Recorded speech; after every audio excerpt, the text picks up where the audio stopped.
Well, there hasn't been a better playoff game this season than Springfield and Columbia last Friday night. The Tigers, keep in mind, hadn't won a playoff game in 16 years, and they needed far more than 4 quarters to do it this season. It was one of the best football games I've been a part of. It's definitely one of the most fun games I've ever played in. Oh, definitely the best game I've ever been a part of. 48 minutes was not enough for Springfield to win last Friday night. In fact, the Tigers clawed their way back from 13 points down just to force overtime. I think our kids had the feeling that they could win it. We always believe we can win, and that's something that our kind of attitude is we just got to keep fighting until we make sure the game's over. Columbia would score on the opening drive, but the extra point would give the Tigers an extra opportunity.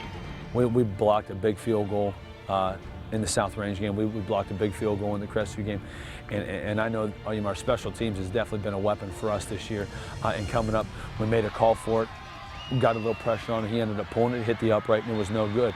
When we got to that point, after they scored their touchdown, then they did miss their extra point. We knew it was kind of buckle down time that we had to punch this next one in if we wanted to punch our ticket to the next game. And that's exactly what they did. Frank Senefani's overtime touchdown run left the Tigers an extra point away from victory.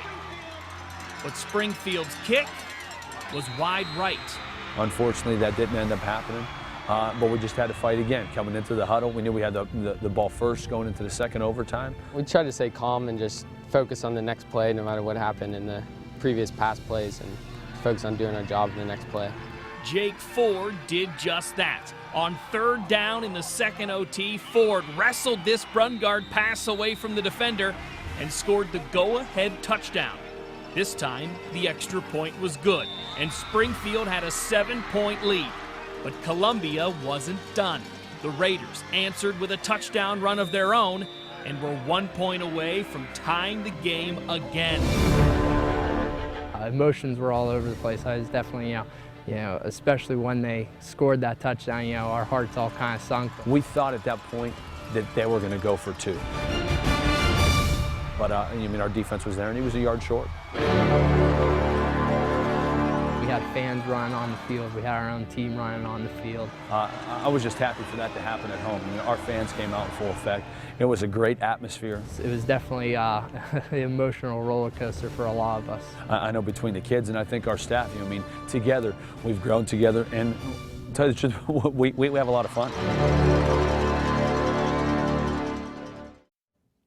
Well, we'll see if the Tigers have any magic left in them. Tomorrow night, they take on the defending state champs, Springfield and Kirtland, Friday at 7:30 over at Austintown Fitch.